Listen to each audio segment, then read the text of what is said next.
Llegué a Almuñécar con el corazón ligero, dispuesta a respirar el aire salado que siempre me devolvía fuerzas.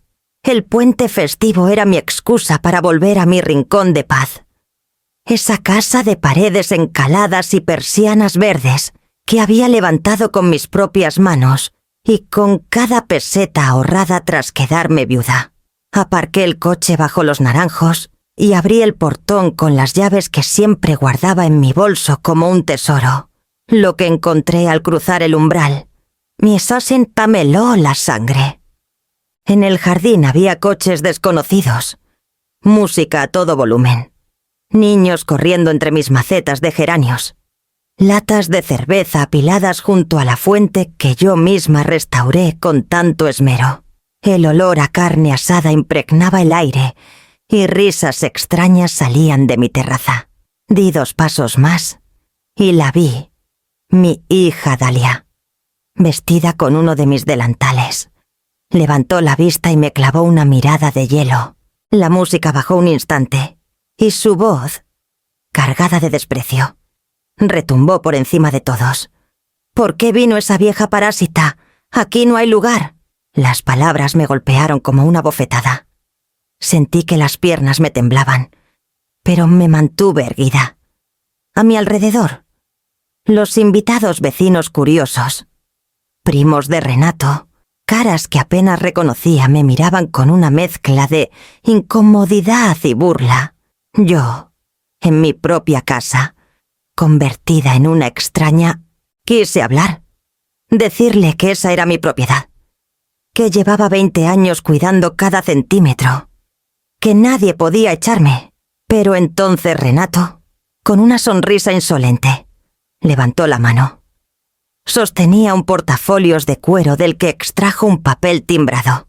Doña Zaira anunció con falsa cortesía: «No hay necesidad de dramatizar. Aquí está la escritura. Usted cedió esta casa y a su hija hace meses». Lo agitó en el aire como si fuera un trofeo. Los presentes se inclinaron para mirar, y alguno murmuró un «ah», con razón. Dalia sonrió satisfecha, como si aquel documento borrara de un plumazo mis años de lucha y sacrificio. Me acerqué con pasos firmes, aunque por dentro me quemaba la rabia.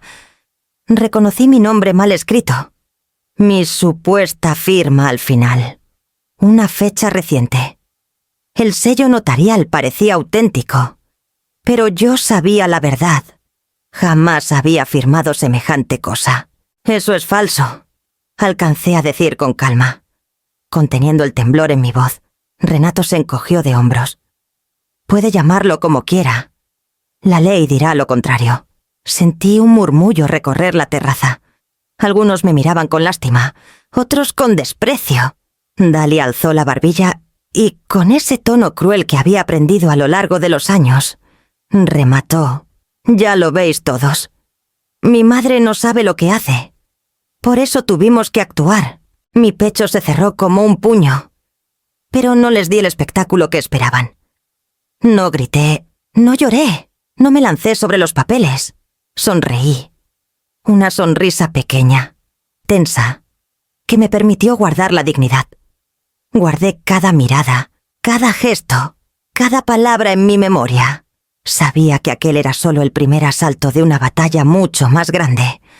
Ellos creían que me habían vencido, que una anciana de 69 años no tendría fuerzas para enfrentarse a un papel con sello. Yo los observé en silencio, grabando la escena en mi mente como si fueran piezas de un rompecabezas que tarde o temprano resolvería.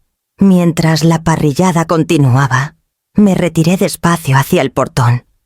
Sentía el sol de Andalucía quemándome la espalda, pero mi interior estaba más frío que nunca. Cerré la puerta tras de mí y caminé hacia el coche. No tenía prisa, porque entendí en ese mismo instante que la guerra acababa de empezar. Y con cada paso que di hacia la pensión donde pasaría la noche, supe que el recuerdo de aquella frase y de aquel documento serían la chispa que alimentaría mi fuego en los días venideros. Cuando cerré el portón tras de mí aquella tarde, lo primero que me vino a la memoria no fue la rabia ni la humillación, sino el inicio de todo. Regresé, sin quererlo, a aquel día en que me quedé sola con un niño de apenas 8 años y un mundo entero sobre los hombros. Había enviudado joven, demasiado pronto, y en lugar de detenerme a llorar, me senté frente a mi vieja máquina de coser, decidida a que la vida no me arrastrara por delante. Recuerdo el sonido de la aguja atravesando la tela como un reloj implacable, marcando cada hora que yo convertía en pan, en cuadernos escolares, en los pocos ahorros que conseguía reunir. No tenía más que mis manos y la disciplina que aprendí de niña a ahorrar una peseta aunque el estómago gruñera. Durante años trabajé en un taller de costura en Granada capital. Modistillas más jóvenes que yo venían y se iban, pero yo seguía allí, con la espalda encorvada y los dedos marcados por las agujas, soportando encargos interminables de uniformes escolares, vestidos de comunión y trajes de fiesta. Cada puntada era un ladrillo invisible que yo ya colocaba en la casa que todavía no existía. El sueño nació pequeño, casi como un suspiro tener un lugar junto al mar, donde mi hijo pudiera correr sin miedo y donde yo, algún día, pudiera sentarme a escuchar el oleaje sin prisa. Me aferré a esa idea como quien se agarra tras a un salvavidas en mitad de la tormenta, cuando por fin tuve lo suficiente para comprar un terreno en Almuñécar. Nadie me creyó, ni la familia de mi difunto esposo, que murmuraba que estaba loca, ni el arquitecto que revisaba mis libretas de ahorro con escepticismo. ¿Estás segura?, doña Zaira me dijo aquel hombre con gesto incrédulo. Construir una casa en la costa le va a costar más de lo que imagina. Yo le tendí el cuaderno, con cada depósito anotado a mano. No era mucho, pero era real. Era mío, y con eso bastaba. Los primeros meses fueron un sacrificio mayor que cualquiera anterior. Trabajaba toda la semana en Granada, y los fines de semana cogía un autobús atestado rumbo a Almuñécar. Caminaba hasta el terreno con un bocadillo envuelto en papel de estraza y una libreta para apuntar cada gasto. Supervisaba a los albañiles, revisaba el hormigón, cargaba cubos de arena cuando hacía falta. Nadie iba a robarme la ilusión. Mi hijo, pequeño aún, me acompañaba siempre que podía. Sus ojos brillaban cada vez que veía alzarse un muro nuevo.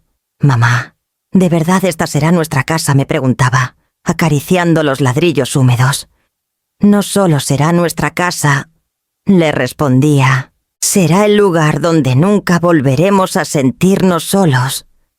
Durante 2 años, cada fin de semana fue una batalla contra el cansancio. Pinté paredes, planté naranjos que todavía hoy perfuman el patio. Elegí azulejos azulados para la cocina porque quería que pareciera que el mar entraba con nosotras a comer. En la terraza marqué con mi hijo donde pondríamos una hamaca. Y allí fue donde, un día, él me abrazó con fuerza y me dijo que yo era la mujer más valiente que conocía. Aquel abrazo lo guardé como la prueba más clara de que todo el esfuerzo merecía la pena.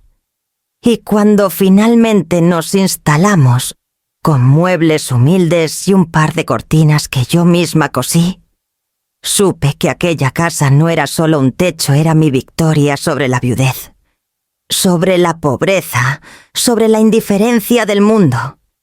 Por eso, ahora, ver a Dalia gritarme como si yo fuera una intrusa, ver a Renato alzar un papel falso como si pudiera borrar mi historia, me dolía hasta los huesos. Esa casa no era un regalo que alguien pudiera disputarme.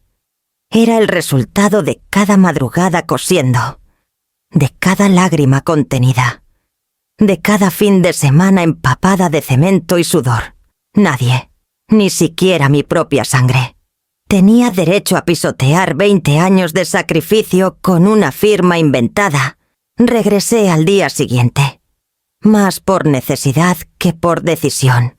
No podía quedarme en la pensión mirando el techo, sabiendo que mi casa estaba ocupada y que cada minuto que pasaba, alguien más podía borrar mis huellas de ella.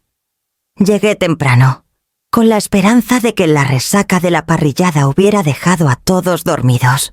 Pero apenas crucé el portón, noté la primera herida visible. La cerradura había sido cambiada.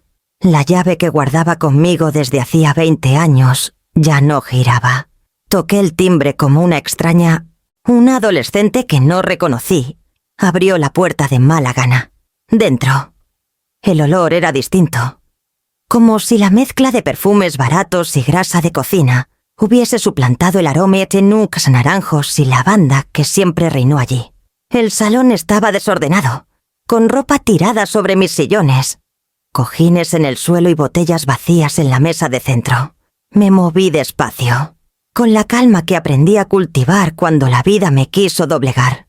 Observé cada detalle. Un jarrón que ya no estaba, cuadros cambiados de sitio, incluso mis manteles sustituidos por telas vulgares que parecían sacadas de un mercadillo. Sentí un nudo en la garganta. Pero en lugar de ceder al impulso de gritar, saqué mi teléfono. Fotografié cada rincón, las manchas en la alfombra, los platos apilados con restos de comida, las toallas mojadas en las sillas de mimbre. Mientras capturaba pruebas, oí las risas en la terraza. Me acerqué. Allí estaba Dalia, rodeada de vecinas y conocidos, pavoneándose como si fuera la anfitriona. Hablaba de su casa de la playa con un orgullo impostado, relatando cómo había conseguido ese espacio para la familia. Las mujeres asentían, algunas con admiración, otras con envidia. Yo, en silencio, me mantuve cerca de la puerta, invisible para todos. Una de ellas me vio y bajó la mirada. Otra murmuró algo que hizo reír a las demás. Ese fue el momento en que comprendí que el veneno de Dalia no solo había invadido mis paredes, sino también la percepción de quienes me rodeaban. Ya no era la viuda trabajadora que había levantado la casa con sus manos. Ahora era la carga. La anciana incómoda que molestaba en una fiesta. De repente sentí una mano en mi brazo. Giré la cabeza y vi a doña Mireia, la vecina que me conocía desde que llegué a Almuñécar con mi hijo pequeño. Sus ojos reflejaban la inquietud que sus labios apenas se atrevieron a pronunciar. «Esto no es improvisado», Zaira me susurró, cuidando de que nadie más la oyera. «Llevan semanas entrando y saliendo como si fueran dueños. He visto furgonetas, he oído conversaciones. Esto estaba planeado». Sus palabras me atravesaron más hondo que cualquier insulto. Planeado. No era un arrebato. No era una rabieta de mi hija. Era un golpe calculado, un asalto metódico contra mi dignidad. Asentí en silencio, guardando la información como quien esconde un cuchillo para el momento oportuno. Me alejé de la terraza sin que nadie me detuviera.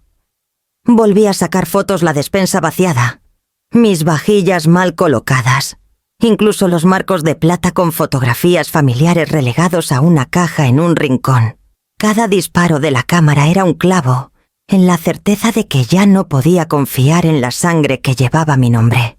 Cuando salí de la casa, cerré los ojos un instante y respiré hondo. Sentí el olor del mar mezclarse con la rabia que hervía en mi pecho. No había lágrimas, solo una calma extraña, la calma que precede a la tormenta.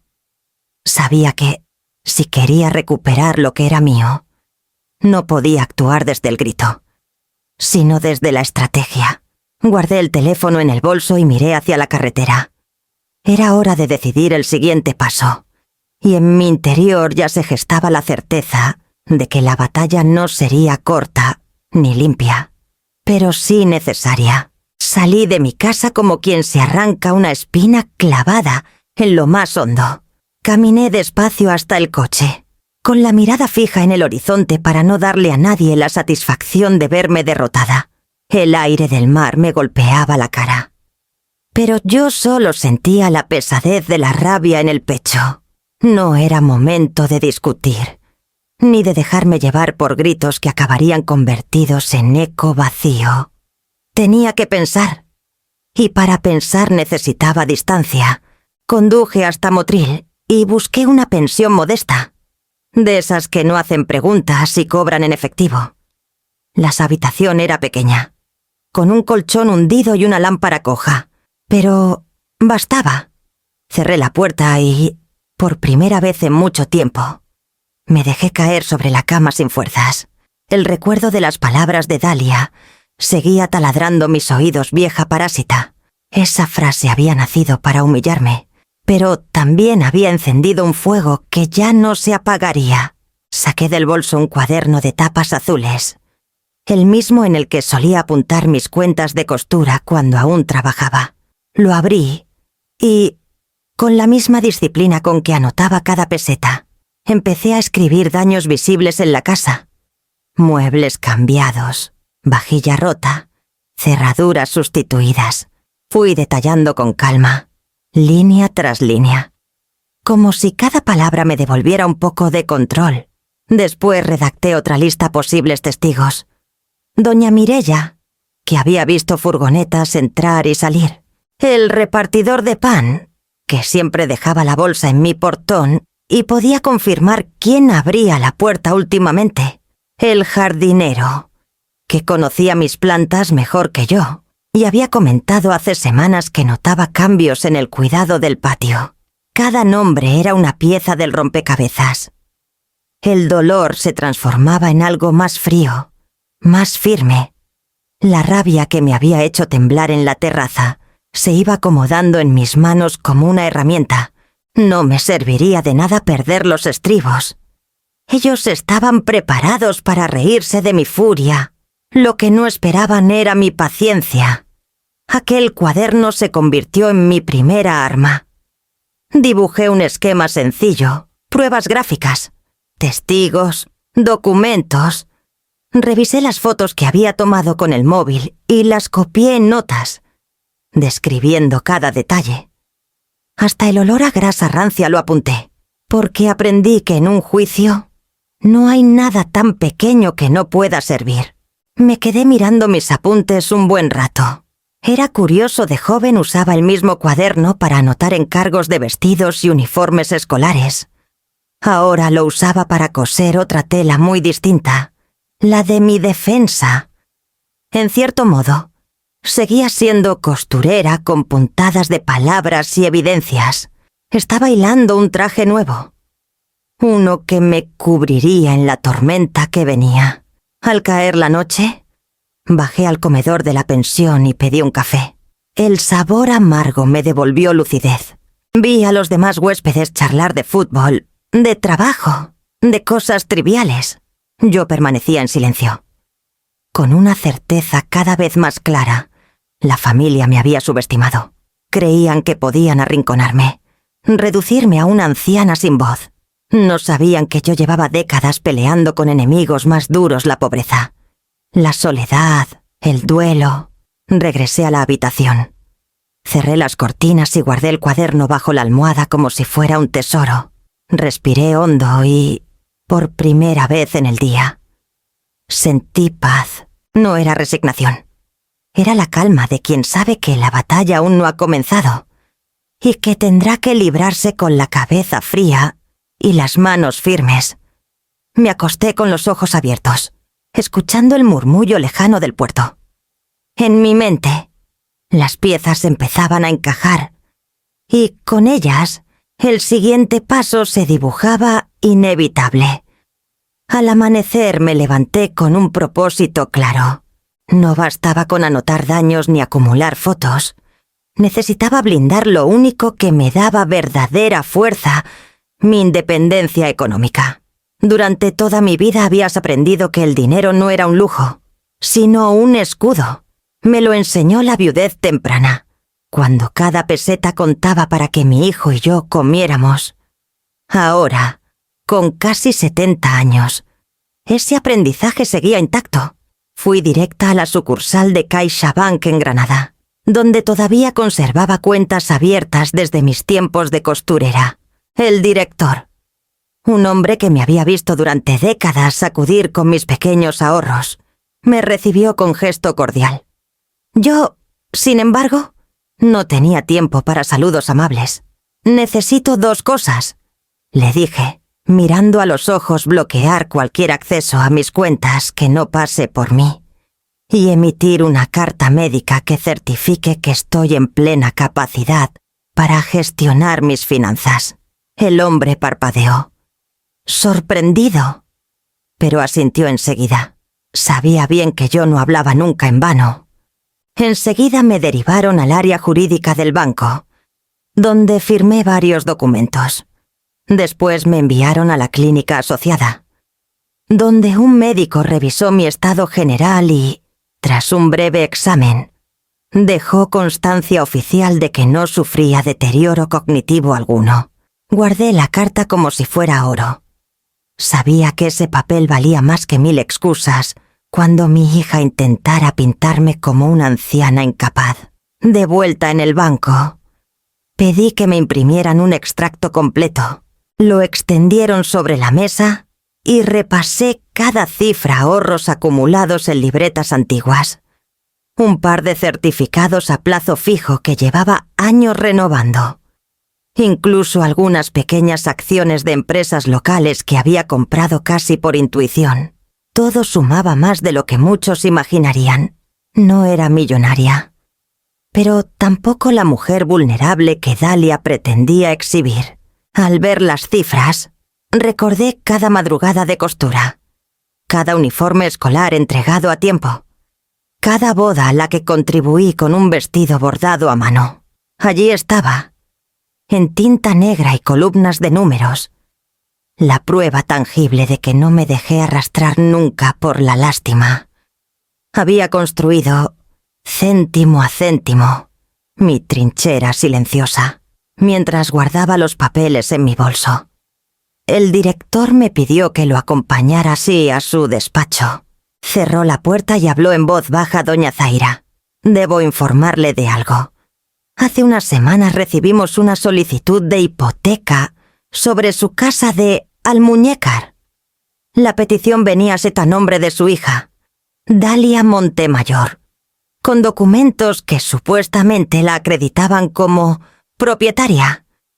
Sentí un golpe seco en el estómago. El papel que Renato había mostrado no era solo una provocación en la terraza. Ya lo habían intentado usar como llave para robarme el patrimonio. La solicitud fue rechazada porque había inconsistencias en las firmas y porque usted nunca autorizó nada, continuó el hombre. Pero el intento quedó registrado. Apreté los labios para no dejar escapar la rabia.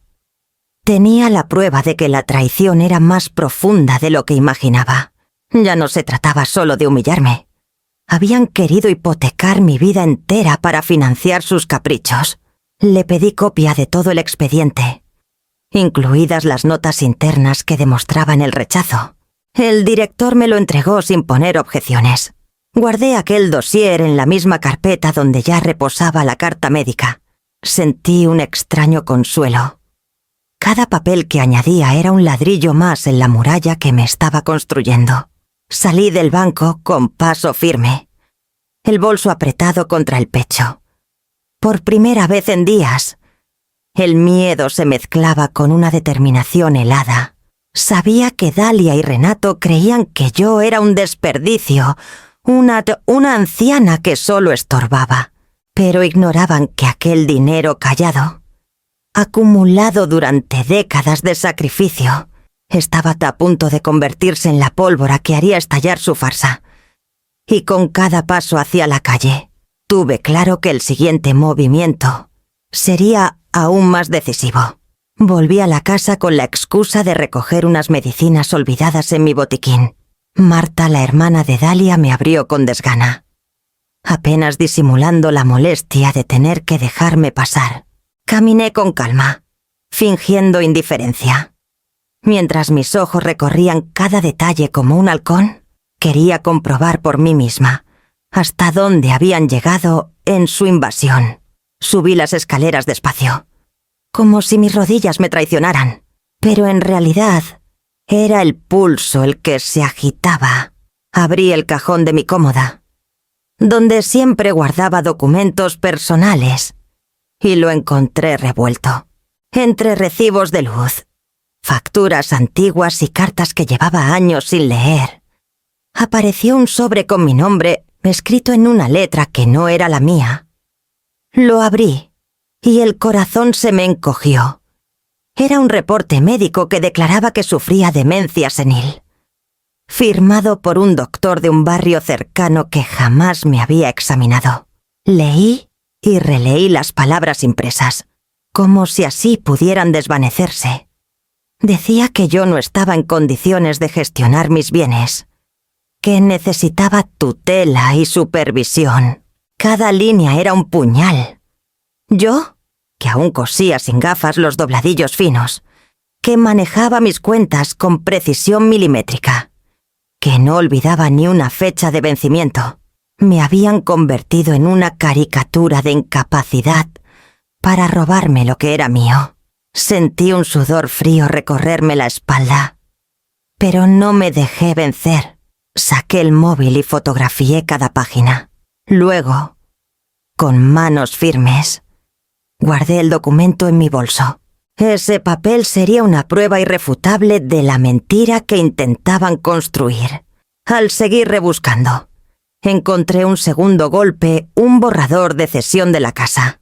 Allí, con un encabezado de notaría y espacio en blanco para mi supuesta firma, se establecía que yo cedía la propiedad en favor de Dalia y Renato, en aras de la unidad familiar. Tuve que sentarme en el borde de la cama, porque el aire se me volvió espeso. La traición ya no era un presentimiento ni un rumor, era tangible, negra sobre blanco. Imaginé la escena, ellos acudiendo al notario, presentando aquel reporte médico falso, asegurando que yo no entendía lo que firmaba, y después mostrando el documento de cesión con mi nombre al pie. Así, en cuestión de días, podrían convertirme en una sombra sin techo, en una invitada indeseada en la misma casa que levanté con mis manos. Respiré hondo, intentando domar la rabia, la tentación de bajar corriendo a la terraza y gritarles la verdad a todos era enorme. Pero comprendí que no podía malgastar mis fuerzas. El insulto de Dalia había sido un golpe directo. Pero estos papeles eran un arma más peligrosa, silenciosa, oficial, revestida de legalidad. Un sello notarial comprado podía ser más letal que 100 gritos. Guardé todo con sumo cuidado en mi bolso y me levanté. A mi alrededor, la habitación mostraba las huellas de la usurpación. Mi ropa en bolsas, mis zapatos mezclados con sandalias baratas, mis cajones convertidos en trasteros. Pero yo ya no miraba el desorden con tristeza. Lo miraba con la frialdad de quien identifica un campo de batalla. Bajé las escaleras con paso firme. Marta me observó desde la cocina, con el gesto de quien cree haber vencido. Yo la miré de frente, sin necesidad de palabras. Ellos pensaban que me habían reducido a una anciana indefensa, incapaz de defenderse. No sabían que yo ya tenía las pruebas en mis manos y que cada documento era un ladrillo más en el muro de mi defensa. Salí de la casa sin volver la vista atrás. Afuera, el sol brillaba con una claridad hiriente, como si quisiera recordarme que nada se oculta para siempre. Y mientras apretaba el bolso contra el pecho, supe que había llegado el momento de buscar a alguien que transformara aquellas pruebas en la lanza con la que yo recuperaría mi dignidad. La mañana siguiente tomé el autobús a Granada con el bolso apretado contra mí. Dentro llevaba lo más valioso que poseía en ese momento, los papeles que demostraban la mentira, el fraude y la traición. Cada sacudida del vehículo me recordaba que aquello ya no era un asunto de familia, sino una batalla legal. Había llegado la hora de buscar a alguien que convirtiera mis pruebas en justicia. El despacho del licenciado Tomás Galindo estaba en una calle estrecha del centro, rodeada de librerías antiguas y cafeterías con olor a café recién molido. Había escuchado de él durante años un abogado veterano, de más de 60, que había visto pasar por su mesa pleitos de herencias, divorcios interminables y disputas entre hermanos que se creían más listos que la ley. Lo describían como un hombre de memoria prodigiosa, que nunca olvidaba un detalle ni un nombre. Cuando entré, me recibió con un apretón de manos firme y unos ojos que transmitían experiencia y serenidad. Me invitó a Enian a sentarme en un sillón de cuero gastado y, sin rodeos, me pidió que hablara.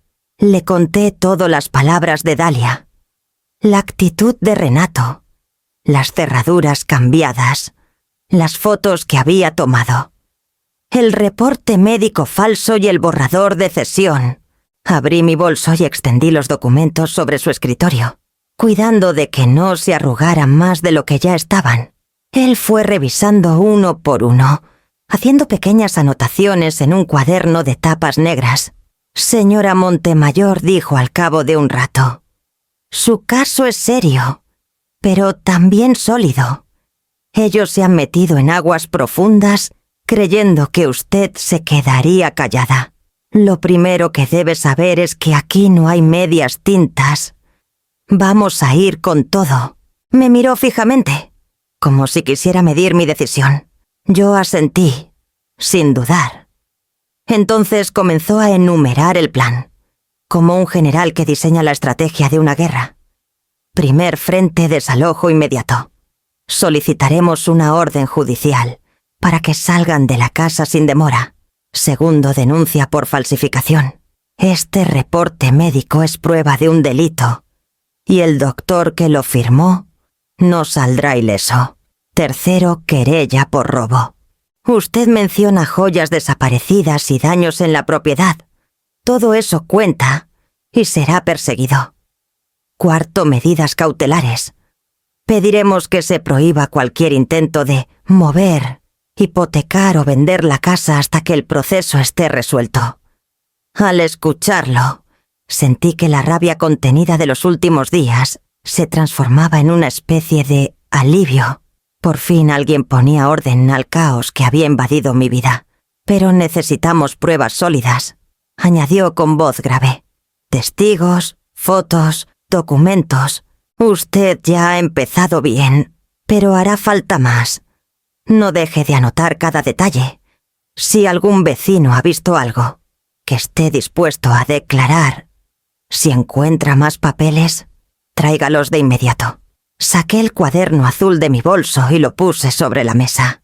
Él lo hojeó con cuidado y asintió con una leve sonrisa. Este orden suyo será nuestra mejor arma.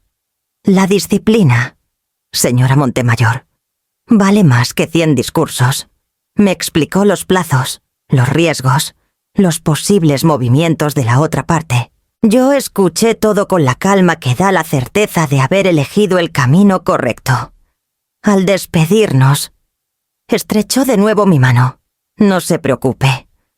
Esta no es la primera vez que veo a hijos y yernos intentando devorar lo que no les pertenece. La diferencia es que usted no está sola ni indefensa. Salí del despacho con el sol de mediodía golpeándome la cara y una carpeta bajo el brazo. Ya no era solo una madre herida. Era una mujer armada con la ley. Y sabía que, tarde o temprano, esa ley tocaría la puerta que Dalia y Renato creían blindada. Volví a la casa 2 días después, cuando el sol comenzaba a bajar y la playa estaba casi vacía. No quería testigos, ni vecinos curiosos, ni niños correteando alrededor. Quería mirar a mi hija a los ojos, hablarle sin público, sin excusas. Toqué el timbre con calma, aunque por dentro mi pecho era un tambor. Fue Renato quien abrió, con una sonrisa condescendiente que me resultó insoportable. Zaira, me dijo, casi como si me hiciera un favor al pronunciar mi nombre. No esperaba verla tan pronto. Necesito hablar con Dalia. Respondí, esquivando su falsa cortesía. Me dejaron pasar al salón. Allí estaba mi hija, sentada en mi sillón favorito, con las piernas cruzadas y un gesto de superioridad que no recordaba haberle visto nunca de niña. Me miró de arriba abajo y suspiró. «Mamá, ¿de verdad vas a seguir con este numerito?», preguntó. Me quedé de pie frente a ellos. No iba a sentarme en un sillón que ya no me pertenecía en apariencia, aunque en el fondo supiera que la ley seguía de mi lado. «Lo que estáis haciendo es ilegal», dije con firmeza. «¿Y lo sabéis?». Renato levantó la mano, como si quisiera suavizar las aguas. «No dramatice. Esto no es un robo. Es por los niños.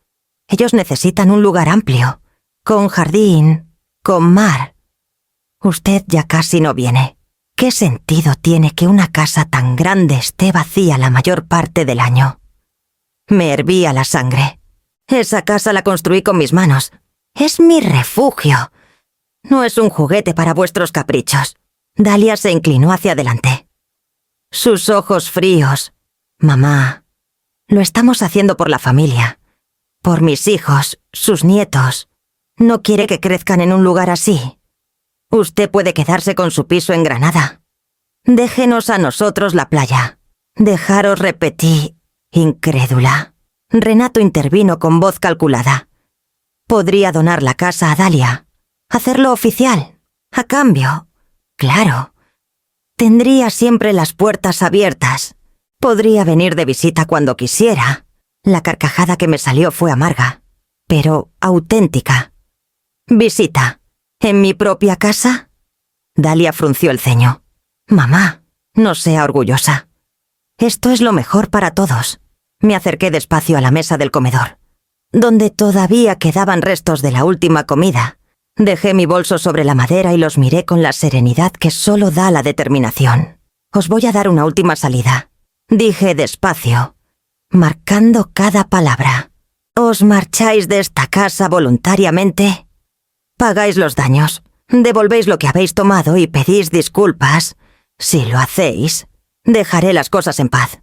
Dalia soltó una carcajada seca.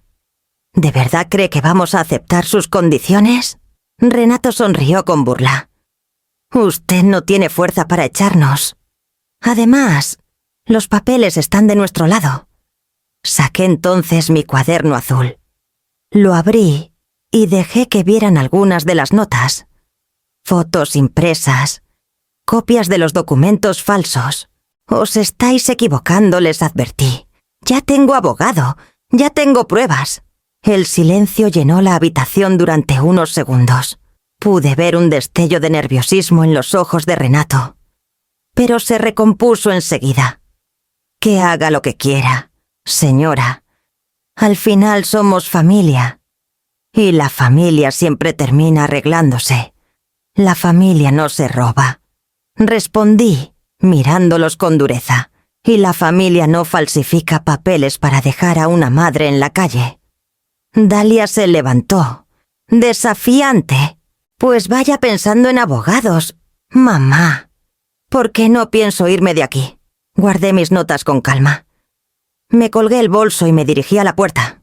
«Entonces será un juez quien os dé el plazo para salir», cerré tras de mí, dejando su risa burlona resonando en el pasillo. Pero en mi interior ya no había dudas, el tiempo corría. Y pronto esa risa se quebraría frente a un notario y un oficial de justicia. El día señalado amaneció con un cielo limpio, de esos que parecen anunciar tormenta, aunque no haya nubes. Había pasado la noche en vela, repasando los documentos, los nombres de los testigos y cada fotografía que guardaba en mi carpeta. A las 9 en punto, escuché el sonido de un motor deteniéndose frente a la casa de Almuñécar. Me asomé desde la acera y vi el coche oficial de la Policía Nacional. Y, tras él, un vehículo discreto del que descendió el notario. El oficial Ibarra, un hombre alto y sereno, se presentó con profesionalidad. El notario, con sus gafas rectangulares y un maletín negro, asentía en silencio. Les mostré la orden judicial firmada la tarde anterior. Desalojo inmediato por ocupación ilegal y falsificación de documentos. Era el golpe que había preparado con paciencia. Y ahora caía con el peso de la ley. Cuando entramos al jardín, el ruido de las voces se apagó de golpe. Dalia apareció en la terraza con los brazos cruzados y un gesto de incredulidad. Renato salió detrás de ella, con el móvil ya en la mano, preparado para su teatro. «Esto es abuso contra ancianos», gritó, apuntando la cámara hacia mí. «Miren cómo maltratan a mi suegra, cómo la manipulan». El oficial Ibarra avanzó sin inmutarse. Le quitó el teléfono con un movimiento seco y lo guardó en una bolsa de pruebas. «Queda prohibida cualquier grabación durante un acto judicial», sentenció con voz firme. «Y usted está advertido si insiste. Pasará la noche en comisaría». Renato se quedó mudo, tragando saliva. El guión que había preparado se desmoronaba en segundos. El notario abrió su maletín y comenzó a leer en voz alta la orden, como un pregón que resonaba por cada rincón de la casa. Los vecinos, alertados por la presencia policial, empezaban a asomarse desde la calle. Algunos, los mismos que días antes habían aceptado la versión de Dalia, ahora miraban con ojos muy distintos. El inventario comenzó habitación por habitación. Mis manteles, mis ollas, mis joyas desaparecidas. Cada objeto se anotaba en la lista con precisión.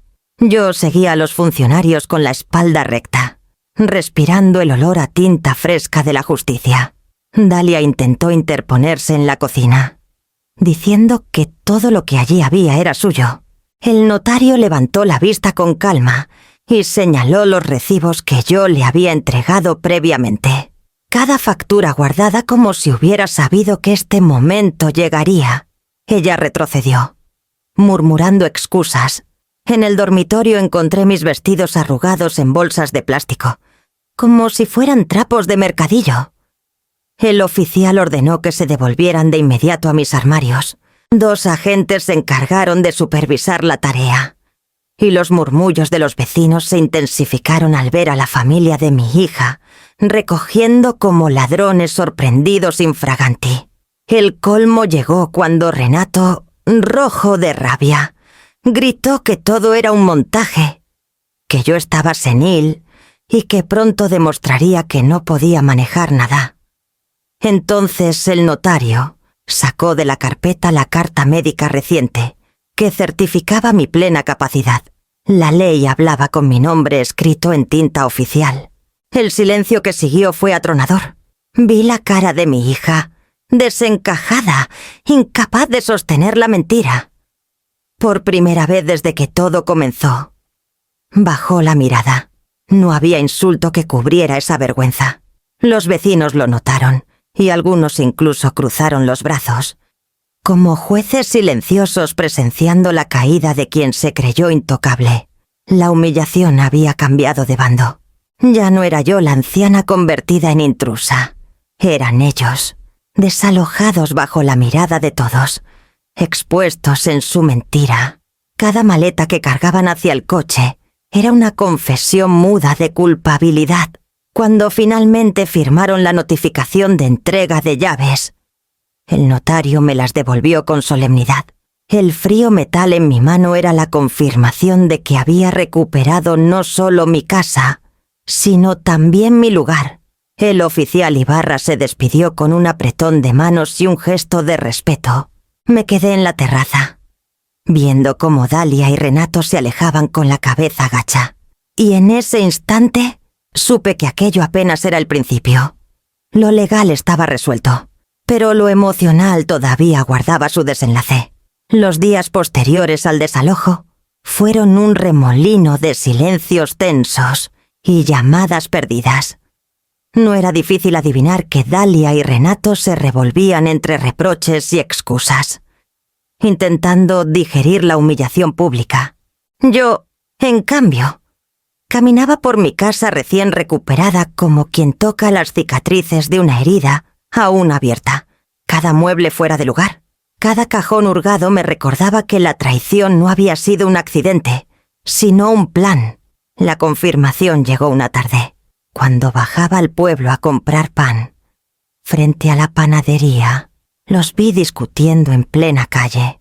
Sus voces rebotaban en las paredes blancas, tan fuertes que nadie pudo fingir indiferencia. «Todo esto es culpa tuya», gritaba Renato, con el rostro encendido.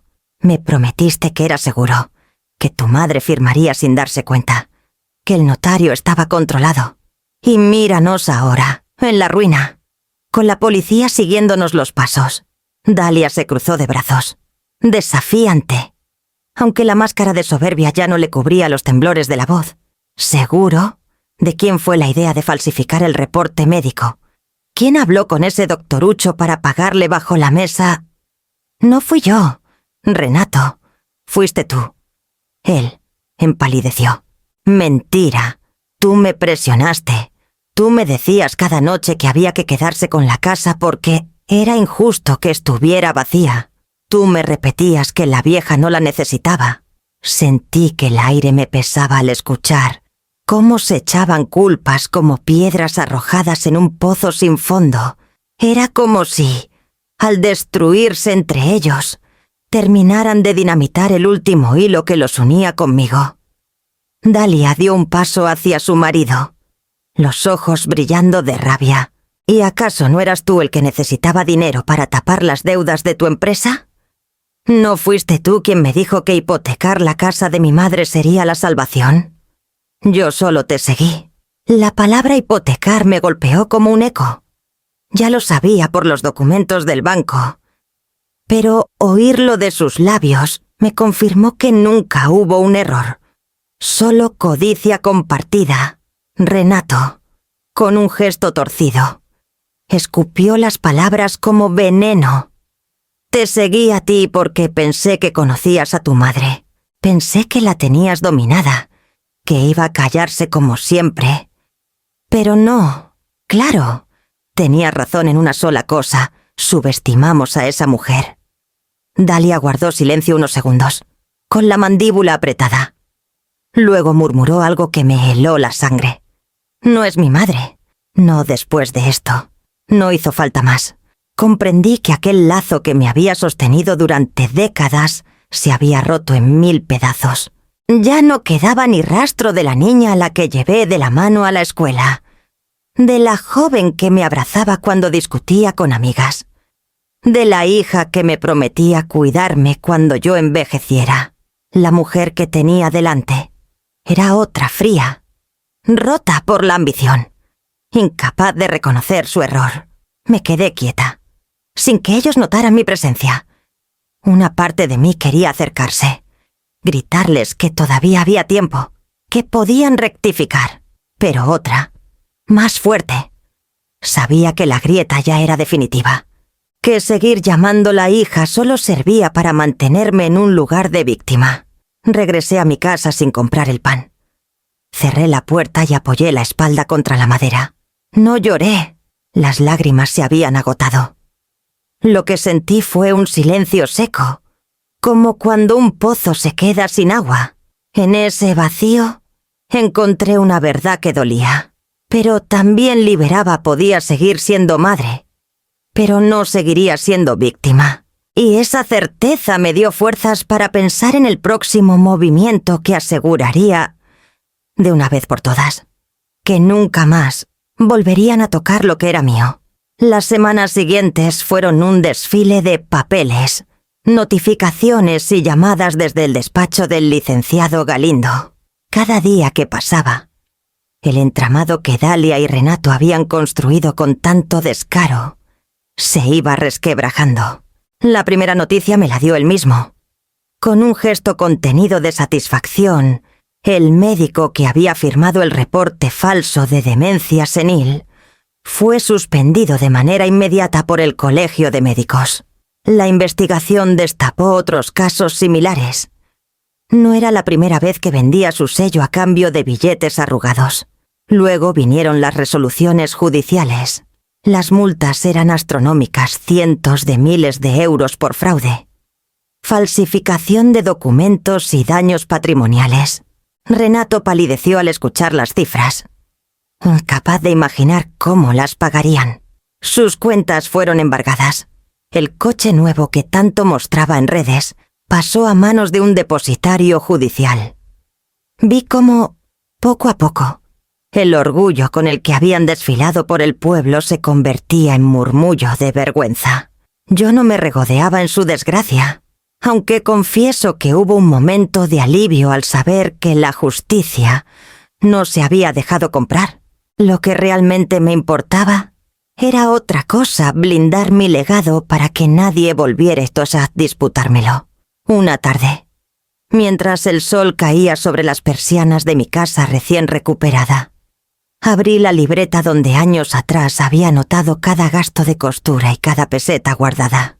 La hojeé con calma, como quien repasa una vida entera. Allí estaba la niña que aprendió a coser a los 10 años. La joven viuda que convirtió sus manos en salario. La madre que se negó a rendirse. Cada cifra era un recuerdo. Y cada recuerdo me decía que mi sacrificio no podía acabar en manos de quienes lo despreciaban.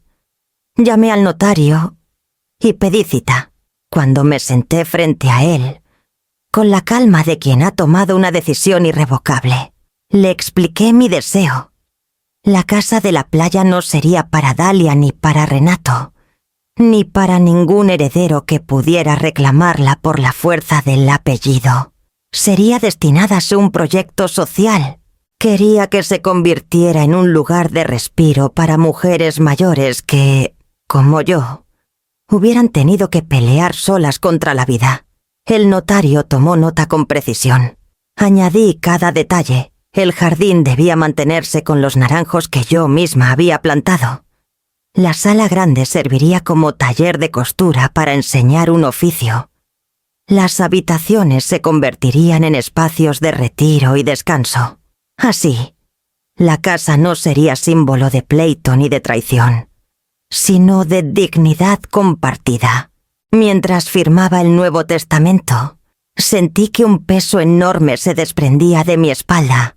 No era la renuncia al Ixamigia, sino la confirmación de que mi vida tenía otro destino. Dalia me había arrebatado la ilusión de dejarle un legado personal, pero no había conseguido arrebatarme la libertad de decidir a quién entregar mi esfuerzo. Los días siguientes recibí comentarios del vecindario. Algunos me felicitaban en voz baja. Otros me miraban con un respeto que antes no existía. Había dejado de ser la mujer humillada para convertirme en un ejemplo inesperado. Nadie lo decía en voz alta, pero se notaba en la manera en que me saludaban. Ya no me veían como víctima, sino como alguien que había sabido plantar cara y dar un giro inesperado a la historia. Por las noches, en mi terraza, escuchaba el rumor del mar y me preguntaba qué herencia queda cuando el botín desaparece. La respuesta estaba delante de mí. Queda la memoria limpia, la dignidad intacta, la certeza de haber transformado el dolor en algo útil. Y mientras doblaba con cuidado los papeles del Nuevo Testamento, supe que aún faltaba un último capítulo en esta batalla, demostrarle al mundo que yo no solo había recuperado mi casa, sino también la voz que muchos quisieron silenciar.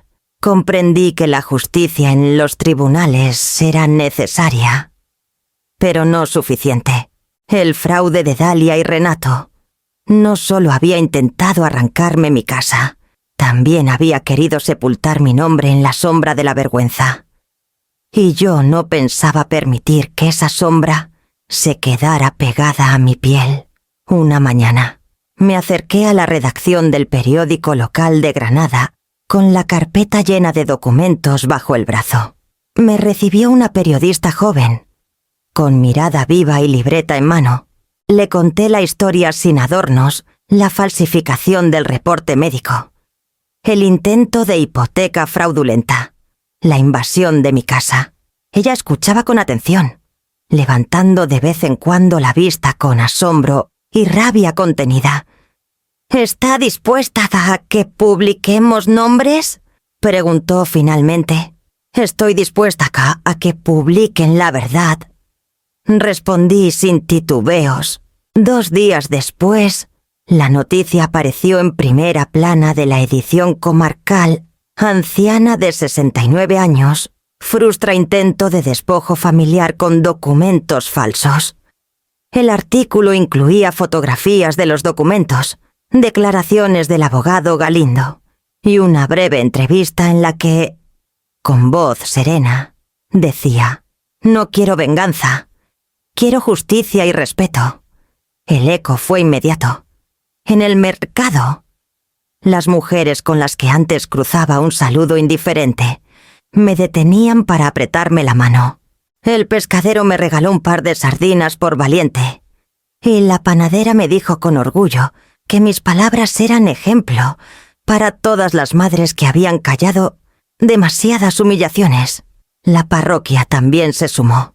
El padre Nicasio, un hombre de voz grave y gesto afable, me invitó in Anatias a hablar después de la misa dominical.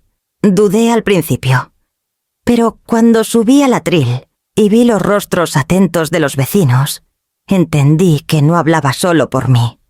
Les conté cómo el silencio es a veces la peor condena, cómo la dignidad puede perderse si se deja pasar una injusticia. Al terminar, recibí un aplauso largo y sincero que retumbó en las bóvedas de la iglesia como un canto de respaldo. El respaldo del pueblo se convirtió en muralla. Ya no era yo sola contra mi hija y su esposo. Era la comunidad entera recordándoles que la mentira tiene patas cortas. Dalia, que solía pasearse por la plaza con aires de señora importante, comenzó a caminar con la cabeza gacha. Los vecinos le apartaban la mirada. Algunos incluso la señalaban con desprecio. Renato, que presumía de coche nuevo, ahora lo escondía en calles secundarias para evitar los comentarios. Yo observaba todo con una mezcla de dolor y alivio. Dolor porque seguía siendo mi hija. Alivio porque por fin enfrentaba las consecuencias de sus actos. El rumor del mercado, las conversaciones en el bar, los susurros en la cola de la carnicería. Todos hablaban de lo mismo, la traición que había quedado al descubierto. Entendí entonces que la justicia no solo se dicta en un juzgado, también se construye en la memoria colectiva de un pueblo. Y esa memoria ya no los recordaría como víctimas de una tan anciana caprichosa, sino como los responsables de un intento ruin que fue frenado por la verdad. Al regresar a casa, me senté en la terraza frente al mar. El viento traía murmullos lejanos de la plaza, como un eco de respaldo que me envolvía. Y con ese eco en el corazón, supe que estaba preparada para el siguiente paso, cerrar de una vez por todas el capítulo de mi hija y decidir qué lugar tendría ella en mi vida de ahora en adelante. La tarde estaba gris cuando escuché golpes en la puerta. No esperabas a nadie y, por un instante, pensé en ignorar. Pero la insistencia me obligó a que sí abrir. Allí estaba Dalia, sola, con el cabello desordenado y los ojos hinchados de tanto llorar. En sus manos llevaba una bolsa de plástico arrugada, de esas que uno usa para la compra diaria. «Mamá», dijo en voz baja, sin atreverse a sostenerme la mirada, «necesito hablar contigo». La dejé pasar. Caminó hasta la mesa del comedor y colocó la bolsa con un golpe seco. El plástico se abrió y dejó ver un revoltijo de objetos que conocía demasiado bien, mis aretes de perlas, el reloj de oro de tu padre, las monedas antiguas que había guardado desde que era niña, todo mezclado como si fueran baratijas. «Aquí tienes tus cosas», murmuró. «No quiero problemas». Me acerqué despacio. Saqué los objetos uno por uno y los fui colocando sobre la mesa. Cada pieza era un pedazo de mi historia: bodas, aniversarios, cumpleaños, pequeños triunfos celebrados en familia. Verlas así, manchadas, arrastradas en una bolsa. Me dolió más que haberlas perdido. ¿Y ahora vienes a devolvérmelas? Pregunté con voz firme. Dalia apretó los labios. Mamá, yo... Me equivoqué. Pero tienes que entender. Estábamos desesperados. Renato decía que era lo mejor, que no teníamos otra salida. La miré en silencio, esperando. Ella, nerviosa, comenzó Lato a hablar más rápido. Mira, ya te devolví lo que es tuyo. Ahora retira las demandas. No ganamos nada con seguir en los tribunales. La prensa nos está destrozando. Los vecinos nos señalan en la calle. No puedo más. Ahí estaba la verdadera razón.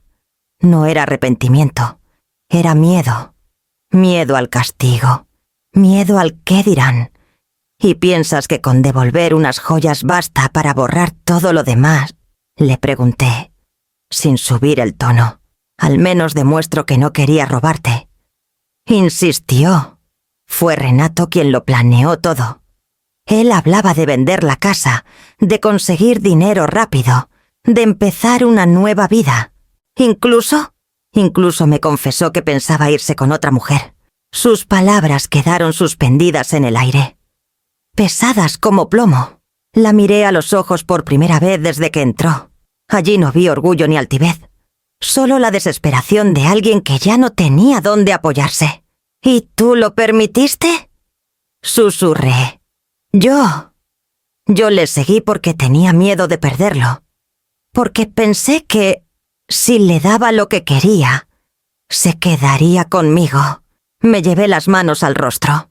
La traición se multiplicaba. No solo había intentado despojarme de mi casa, también había convertido su vida en un sacrificio inútil para retener a un hombre que nunca la respetó.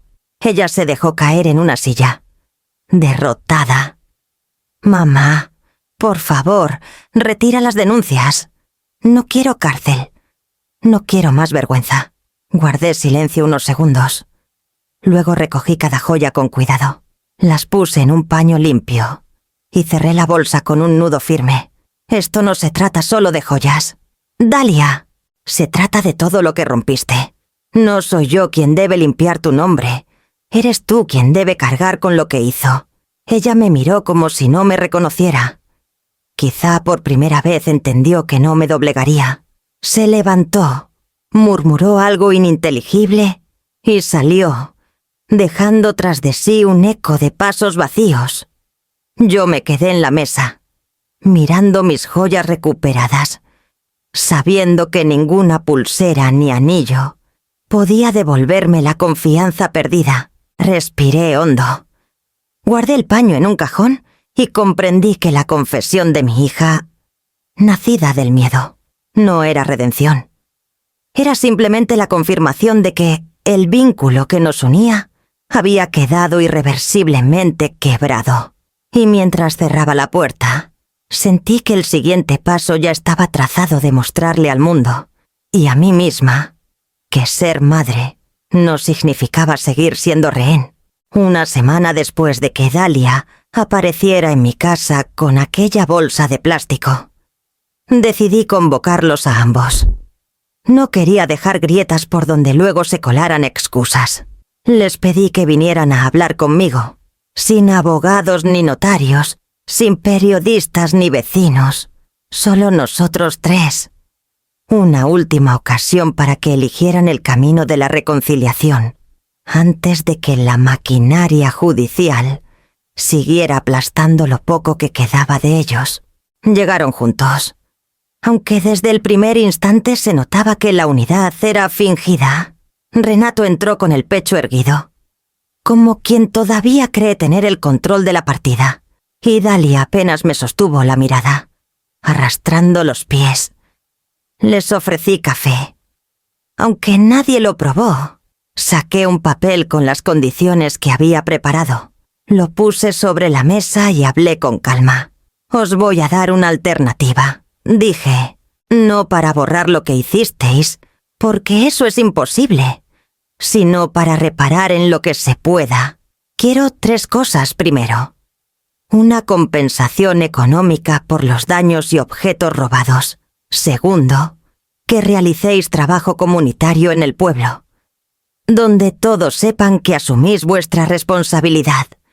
Y tercero, una disculpa pública. Clara y sin medias tintas. El silencio fue inmediato. Pude escuchar el crujido de la madera bajo mi silla. Renato se echó a reír con un gesto de burla. ¿De verdad cree que voy a barrer calles como un delincuente común? ¿O a inclinar la cabeza ante 4 vecinos chismosos? Usted se ha vuelto loca. Zaira. Sus palabras cayeron como piedras, pero yo no desvié la vista. No se trata de humillación, Renato. Se trata de justicia y de dar ejemplo a sola a esos niños que habéis usado como excusa. Dalia bajó la mirada. Sus labios temblaban, como si quisiera hablar y no pudiera. Mamá, balbuceó. Quizá podríamos. Renato la interrumpió con un golpe en la mesa. Ni lo pienses. Si aceptamos esto, estaremos admitiendo que somos culpables. Y yo no pienso arrastrarme por un error que ni siquiera fue nuestro. Un error, le respondí, clavándole la mirada. Falsificar documentos médicos es un error. Robar joyas es un error. Hipotecar lo que no es tuyo es un error. Él sonrió con frialdad. Todo el mundo hace cosas peores por sobrevivir. Usted dramatiza porque le conviene. Dalia se removió en la silla, incómoda, atrapada entre la arrogancia de su marido y la dureza de mis palabras. Vi en sus ojos la duda, la rendija de humanidad que todavía no se había cerrado por completo. Dalia, le dije suavemente, esta es tu oportunidad. Nadie más puede elegir por ti.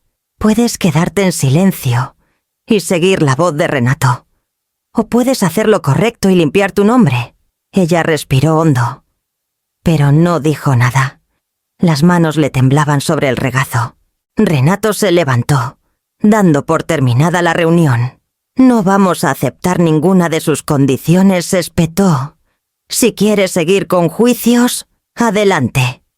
Pero yo no pienso rebajarme a sus juegos de moral barata. Se dirigió a la puerta y Dalia lo siguió en silencio, con la mirada perdida. Ni siquiera se volvió para despedirse. Cuando el portazo resonó en la casa, supe que había hecho todo lo que estaba en mis manos.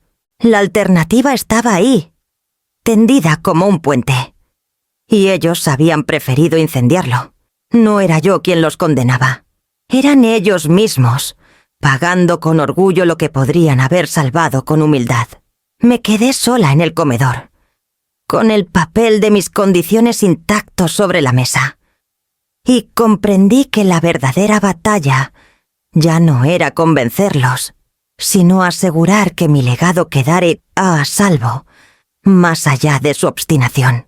El día del juicio llegó más rápido de lo que imaginaba.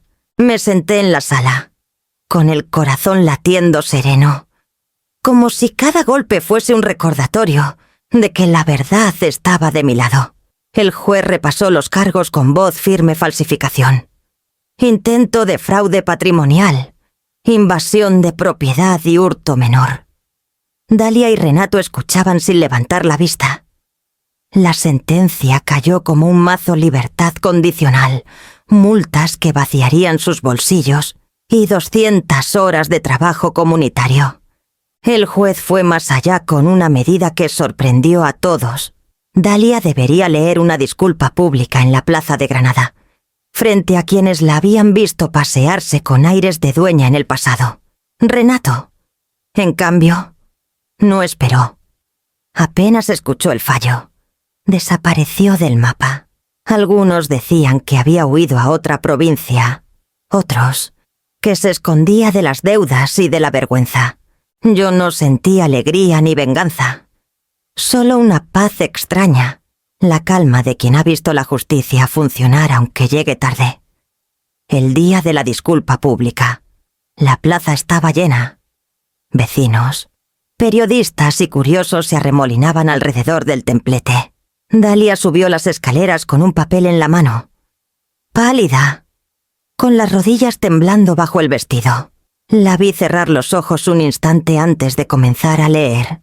Yo, Dalia Montemayor, Reconozco que intenté despojar a mi madre de su propiedad con documentos falsos. Su voz se quebró. Se interrumpió varias veces, pero siguió adelante, obligada por la mirada del juez que supervisaba el acto. Cada palabra caía pesada, como una piedra que ella misma debía cargar. Algunos aplaudieron al final. Otros la miraron con desprecio. Yo me limité a observar en silencio. No era un triunfo. Era la confirmación de que las heridas no se borran con un papel leído en voz temblorosa. Cuando bajó del estrado, nuestras miradas se cruzaron apenas un segundo. Allí no había amor ni odio, solo el vacío de lo que alguna vez existió. Regresé a mi casa aquella tarde sabiendo que nada volvería a ser igual. Y, mientras cerraba las persianas, comprendí que el verdadero cierre no estaba en los tribunales, sino en la decisión que me esperaba: cómo transformar mi casa en el legado que asegurara que toda esa humillación no había sido en vano. El eco del juicio todavía resonaba en Granada. Pero yo ya no quería quedarme atrapada en la sombra de lo ocurrido. Miraba mi casa en Almuñécar y entendía que no podía seguir viéndola como un trofeo recuperado, ni como un campo de batalla. Tenía que darle un nuevo sentido. Así nació Casa Orilla. No fue una idea improvisada, sino el fruto de tantas noches en vela pensando qué podía hacer con un lugar que me había costado media vida construir. Fui al ayuntamiento, tramité permisos, hablé con asociaciones locales, y cuando puse el cartel en la entrada, no decía propiedad privada, sino Cooperativa Textil y de Turismo Comunitario. Camila, una antigua vecina que siempre me había tendido la mano, aceptó dirigir el proyecto conmigo. Ella traía energía joven, contactos con la universidad y un entusiasmo que me contagiaba. Juntas empezamos a convocar a mujeres mayores del pueblo, muchas viudas o con pensiones mínimas, que todavía tenían manos hábiles para coser. En la sala grande, donde antes Dalia organizaba fiestas ruidosas, instalamos máquinas de coser. El sonido del pedal sustituyó al estrépito de la música, y las telas colgadas en las paredes devolvieron color y dignidad al espacio. No tardaron en llegar también estudiantes. Venían los sábados a recibir talleres de costura y gestión turística. Yo les enseñaba a trabajar con paciencia y detalle, a valorar cada puntada. Ellos me enseñaban a mirar el futuro con ojos nuevos, a pensar en cooperativas digitales, en redes sociales que difundieran nuestro trabajo. Los vecinos se fueron acercando poco a poco. Algunos a comprar manteles bordados, otros a reservar habitaciones que acondicionamos como alojamiento comunitario. La terraza, que había sido escenario de mi humillación, se convirtió en comedor para visitantes solidarios que querían conocer la historia de la casa y colaborar con el proyecto. Cada día, al ver a aquellas mujeres reír mientras cosían, al escuchar a los jóvenes planear excursiones y actividades, sentía que por fin había ganado la batalla. No porque hubiera recuperado un bien material, sino porque había logrado darle un nuevo corazón a mi casa. Ya no era refugio solitario ni botín de codiciosos. Casa Orilla era semilla, y yo, por primera vez en mucho tiempo, podía respirar con la certeza de que mi hogar había encontrado su verdadero destino. El día de la inauguración de Casa Orilla amaneció con un sol limpio que hacía brillar las fachadas encaladas de Almuñécar. Cumplía 70 años, y en lugar de celebrarlo en silencio como había imaginado meses atrás, lo hacía rodeada de las mujeres de la cooperativa, de los jóvenes que habían tejido con nosotros el proyecto, y de vecinos que ahora entraban a la casa no para juzgarme, sino para aplaudir lo que allí estaban haciendo. Habíamos colgado en la terraza una pancarta sencilla: dignidad hecha a mano. El olor a café recién hecho se mezclaba con el de los naranjos del jardín. y las risas de las costureras llenaban cada rincón. Yo me sentía ligera, como si la casa hubiera soltado todo el peso de los gritos y las traiciones que había soportado.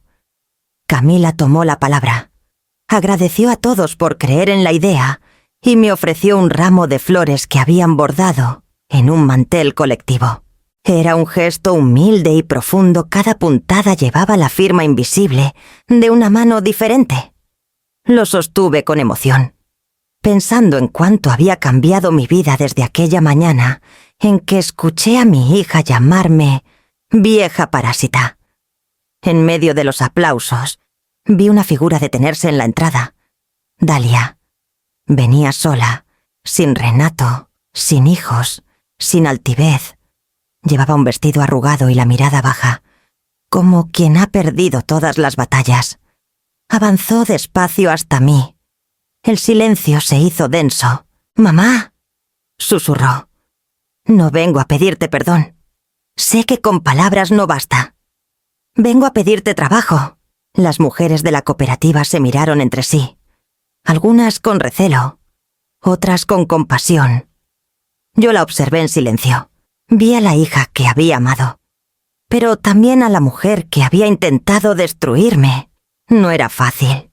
Sin embargo, entendí que la justicia que buscaba no era venganza, sino dignidad compartida. «Aquí no hay hijas privilegiadas», le dije con calma. «Si quieres formar parte, trabajarás como todas, con tus manos, con tu esfuerzo, con tu tiempo». Ella asintió, con lágrimas que no se atrevió a soltar. Tomó asiento en una de las mesas, entre agujas e hilos, y empezó apenas a aprender lo que tantas veces despreció. El rumor del mar entraba por las ventanas abiertas, como un acompañamiento constante. Miré a mi alrededor mujeres mayores cosiendo, jóvenes dibujando patrones, vecinos degustando dulces caseros. La casa respiraba vida. Sonreí y pensé en voz alta, casi como un bordado final. Me llamaron vieja como insulto. Hoy esa palabra se borda en cada prenda que sostiene este pueblo. Vieja, sí, pero libre.